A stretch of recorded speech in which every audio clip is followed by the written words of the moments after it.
Bismillahirrahmanirrahim. Assalamualaikum warahmatullahi wabarakatuh. Alhamdulillah wassalatu wassalamu ala Rasulillah wa ala alihi washabihi ajma'in.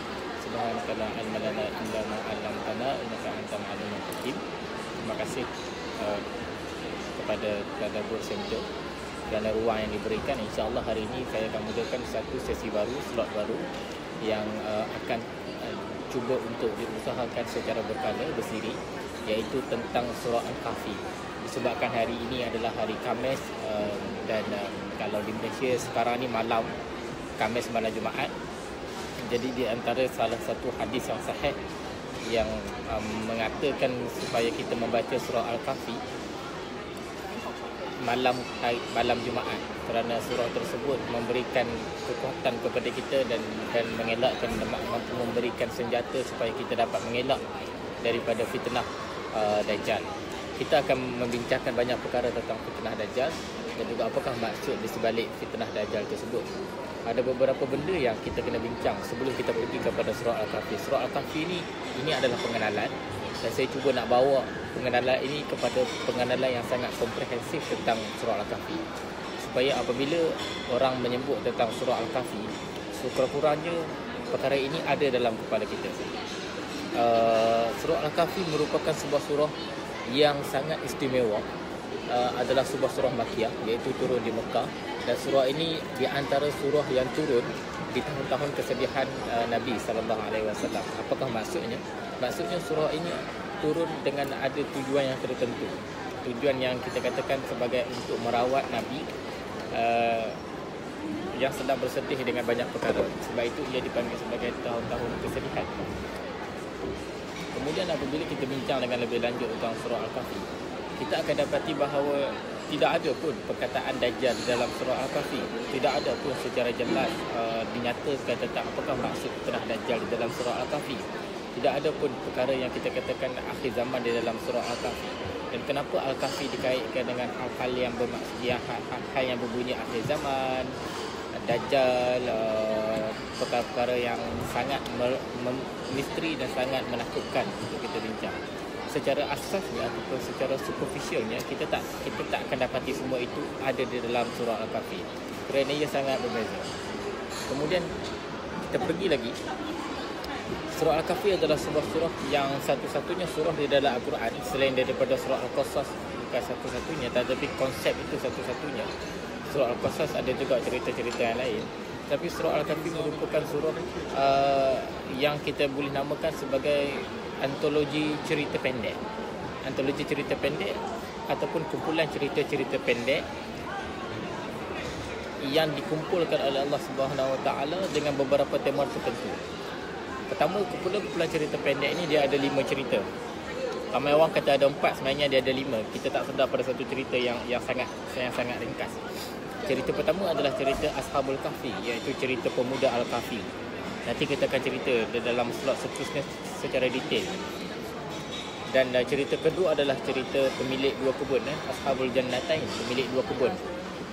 Yang cerita ketiga adalah cerita tentang, ini adalah perkara yang orang tak nampak, sedikit cerita berkenaan dengan Adam dan Iblis. Hanya ada dalam sangat ringkas lah, sekilas sahaja Allah sentuh tentang Adam dan Iblis. Kemudian cerita yang seterusnya, cerita yang keempat ialah cerita Nabi Musa dan juga Nabi Khidir alaihissalam. Dan cerita yang seterusnya, cerita yang terakhir adalah cerita Zulkarnain. So secara asasnya kita boleh katakan Al-Kahfi mempunyai 5 cerita, tetapi yang dominan adalah 4 cerita. Dan cerita-cerita ini merupakan dominan di dalam surah Al-Kahfi. 110 ayat di dalam surah Al-Kahfi, 71 daripadanya adalah cerita. Bererti hampir 80% daripada surah Al-Kahfi tersebut adalah ceritanya. Dan cerita-cerita ini dikumpulkan, pertama, latarnya berbeza. Apakah maksudnya? Latarnya berbeza, maksudnya dia ada 2 latar. Satu latar tempat, satu latar masa. Satu dia punya tempatnya di mana dan juga bilakah ia berlaku. Semuanya berbeza. Ashabul Kahfi latarnya berbeza. Dikatakan ia berlaku di zaman Rom, ada berbagai pandangan yang lain, tetapi ia berbeza. Timeline-nya itu berbeza. Kisah Nabi Musa juga berbeza. Ia dah lebih awal daripada itu. Kemudian pemilik 2 kebun juga berbeza. Begitu juga dengan kisah Zulkarnain yang agak lewat. Jadi cerita-cerita yang berbeza ini rupa-rupanya sengaja dipilih oleh Allah, bukan dengan bermatlamatkan kepada objektif yang tertentu. Kerana setiap cerita, meskipun latarnya berbeza, meskipun temanya berbeza, wataknya berbeza, segalanya hampir saja berbeza, tapi ia menyampaikan satu mesej yang sama. Menariknya, Allah cuba nak mempelbagaikan cerita supaya kita sentiasa mendapat mesej tersebut. Kalaulah kita tak dapat pada cerita Ashabul Kahfi, kita teruskan lagi, kita akan dapat pula pada cerita pemilik dua kebun. Dan kalau kita tak dapat pada pemilik dua kebun, kita akan dapat pula pada cerita kisah Nabi Musa. Itu satu. Tetapi kalau kita pergi lebih jauh dan lebih dalam, kita akan dapati bahawa setiap cerita itu merupakan ada mesej-mesej yang tersendiri, yang menghuraikan banyak maksud yang tidak ada juga pada cerita lain. So, pertama, dia ada satu mesej yang general, pesanan yang umum yang ingin disampaikan oleh semua cerita tersebut. Yang kedua, setiap cerita juga ada pesanan yang spesifik, pesanan yang khusus untuk disampaikan kepada orang kalau ia berfikir. Alright, itu secara asasnya. Okey, apakah tema-tema umum tersebut? Tema-tema umum tersebut adalah dia ada tiga. Menurut Syekh Qutb, dia ada tiga tema ataupun tiga pesanan yang ingin disampaikan secara konsisten oleh cerita-cerita dalam surah Al-Kahfi. Yang pertama adalah refleksi terhadap akidah, asas akidah. Refleksi asas akidah ini merupakan mesej yang besar. Di dalam Ashabul Kahfi kita akan melihat apa yang mereka lakukan. Mereka mempertahankan kesetiaan mereka kepada tauhid kepada Allah. Yang kedua, Ashabul Jannah juga menceritakan perkara yang sama. Mereka mempertahankan seorang daripada pemilik, seorang sahabat kepada pemilik dua suku tersebut menegur sahabatnya tentang Allah Subhanahu Wa Taala dan cuba untuk menarik sahabatnya kembali kepada percaya kepada Allah sebelum sesat ke dunia yang penuh dengan pancaroba. Yang ketiga adalah cerita Nabi Musa. Cerita Nabi Musa khususnya adalah cerita memperbetulkan konsep kepercayaan kita kepada takdir, kepada konsep ketentuan. Bagaimana Nabi Khidir berusaha untuk mendidik Musa untuk kembali kepada konsep asas tauhid, iaitu percaya kepada Allah Subhanahu Wa Taala. Dan yang ketiga, yang keempat daripada surah daripada cerita Zulkarnain, kita akan dapati bahawa Zulkarnain cuba untuk memperbetulkan rakyat yang dia temui, memperbetulkan semula akidah rakyat yang dia temui, kerana dia tak mahu akidah mereka terganggu kerana bergantung kepada orang. So kebergantungan kepada Allah, kepercayaan mutlak kepada Allah kembali diperbetulkan oleh Zulkarnain. So itu adalah yang pertama, iaitu refleksi asas akidah, iaitu kita nak bawa orang kembali kepada masalah akidah. Kalau kita tengok kepada apa yang berlaku pada hari ini, kita tengok macam secara asasnya semua orang percaya yang Tuhan itu satu, semua orang tidak ada masalah akidah. Tetapi segalanya berubah kerana orang pada hari ini perlahan-lahan tergelincir daripada asas akidah. Ramai orang melakukan hidup hari-hari dengan memikirkan tentang macam mana nak naik gaji. Ramai orang hidup hari-hari dengan memikirkan tentang bagaimana nak bahagia dengan cara yang sangat superficial. Ramai orang hidup hari-hari dengan memikir tentang bagaimana supaya hari ini aku dapat menang sikap dengan orang lain, bagaimana hari ini aku dapat menang untuk buat sekian banyak perkara. Tetapi secara asasnya manusia sudah mula untuk memikirkan tentang apa yang dia lihat dan apa yang dia perlu struggle untuk hidup hari-hari. Manusia semakin hari semakin melupakan Allah dalam banyak perkara. Sebab itu ada perkara yang paling bahaya adalah bila kita tidak sedar bahawa kita sedang melupakan Allah. Meskipun Allah tak pernah melupakan kita, tetapi ketidaksedaran kita kerana melupakan Allah itu akan membuatkan kita tergelincir daripada asas akidah. Itu benda yang sangat normal. Dan semakin hari kita tengok semakin orang rush, orang busy, orang semakin bergerak beramai-ramai menuju ke satu tempat, menuju ke satu perkara yang kita tengok macam normal, macam realiti, tetapi itu adalah satu perkara yang mengganggu akidah. Contoh yang mudah adalah kita bekerja seupaya mungkin, sedaya upaya kita untuk mendapat gaji. Kalaulah pada satu bulan, misalnya seorang bos kata kepada kita, okey, hari ni aku nak hang kerja tanpa gaji, kita akan mula rasa macam, mana Haji? Kita nak gaji sebab bagi dia gaji adalah asas kepada kehidupan kita. kita bukan nak menafikan Allah adalah Tuhan kita. Kita tak nafikan secara direct. Kita juga tak menafikan bahawa kita bergantung kepada Allah. Tetapi gaya kehidupan kita telah membuatkan kita lupakan Allah pada banyak perkara. So, apa yang berlaku adalah masalah manusia hari ini ataupun umat di akhir zaman adalah mereka melupakan Allah di dalam keadaan mereka mengingati Allah. Mereka melupakan Allah dalam keadaan tidak sedar. Allah telah diketepikan secara perlahan-lahan dan mereka tidak menyedarinya. Ada dua masalah dekat sini. Yang pertama, Allah diketepikan. Yang kedua, mereka tidak menyedarinya. So, ghaflah ataupun ghafilun, mereka ini sangat-sangat berbahaya. Itu satu. Kemudian yang kedua, mesej yang kedua yang hendak disampaikan di dalam surah Al-Kahfi ialah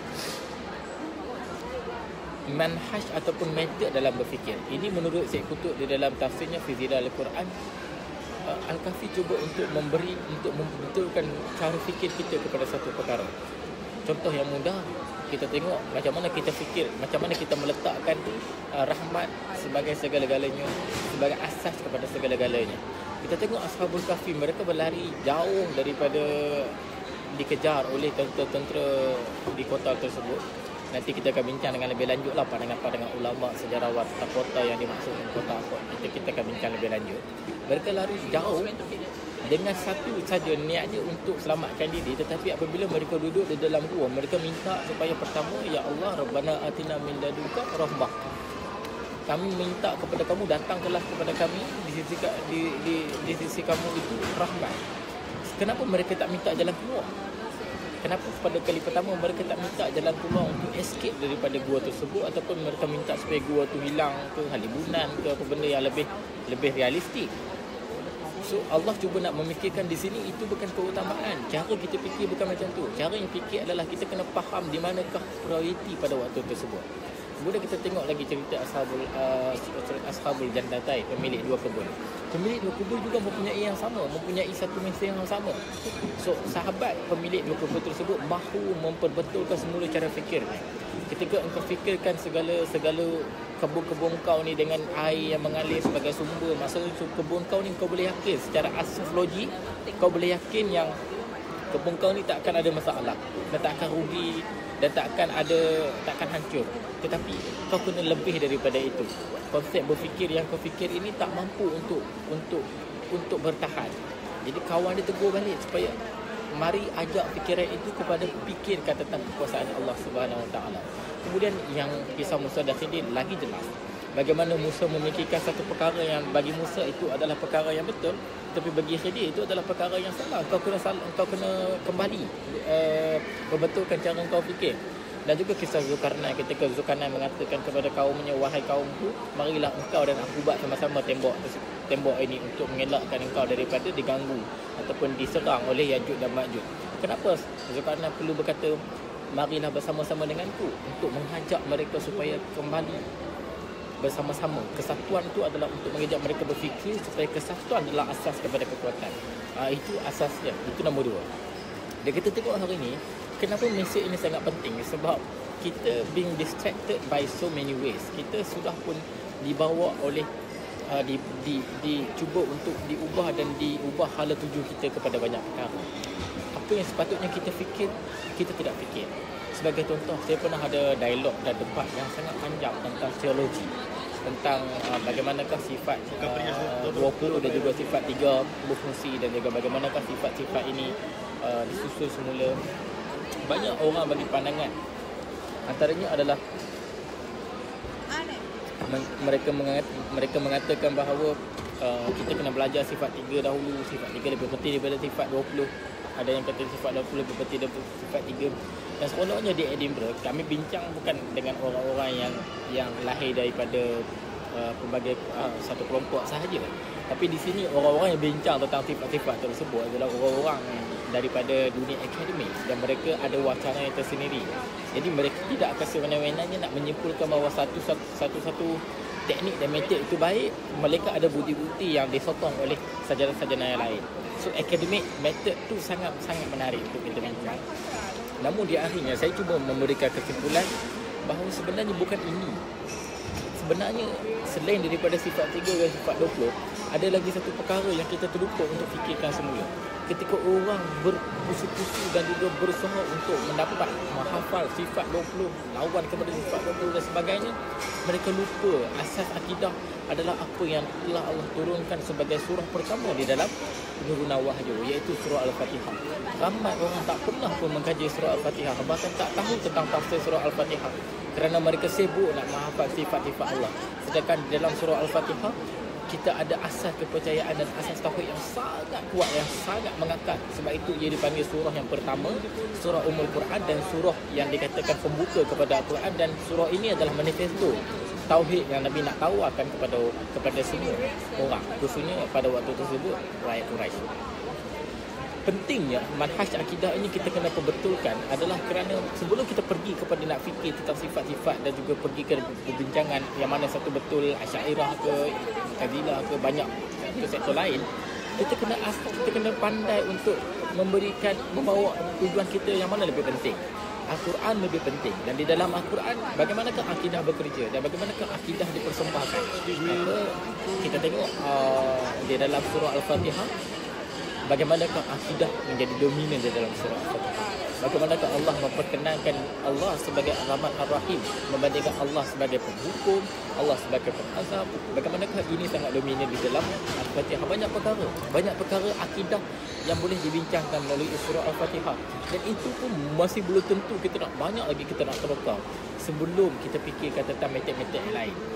Sebab itu cara kita fikir pada satu perkara, kita terlupa nak bincang tentang surah Al-Fatihah, tentang surah Al-Kahfi, tentang Al-Quran yang sangat kotak ini, yang nasnya sangat jelas, kerana kita asyik nak berbahas tentang banyak perkara yang untuk memenangkan apa yang pok kita ikut, apa yang ustaz kita ikut.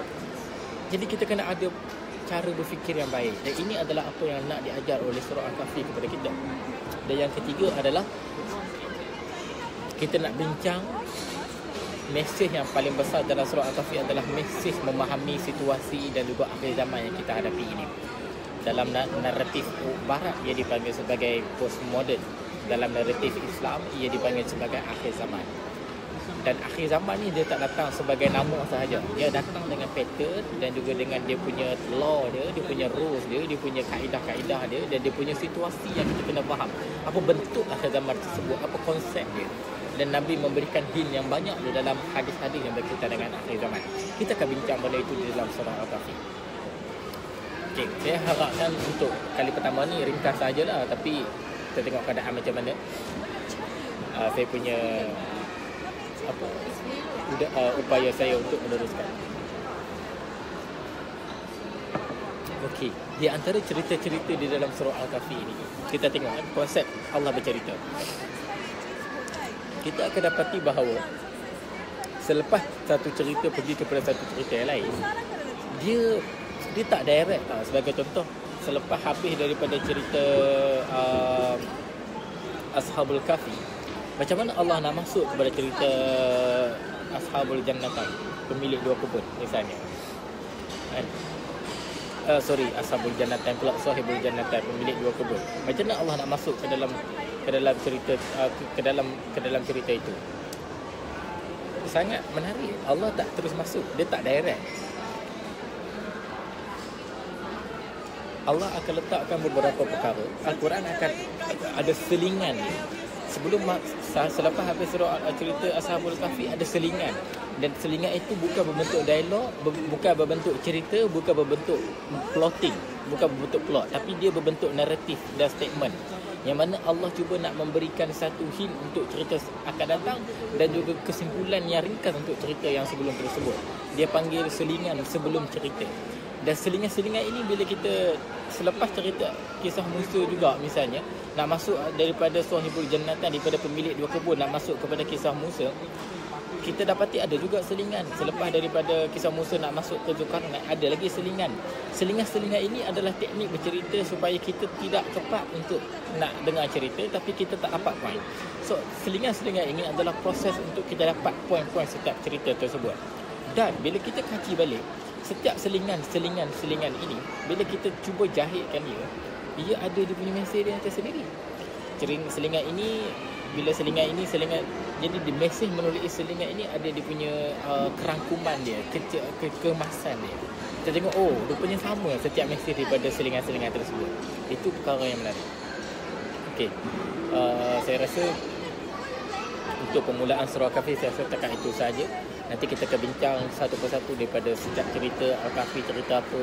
Kemudian kita akan pergi kepada ayat pertama surah Al-Kahfi, apa maksud dia, kenapa Allah mengatakan dalam surah Al-Kahfi, kenapa Allah memulakan Alhamdulillah sebagai tema kesyukuran, kenapa mesti dimulakan oleh tema kesyukuran.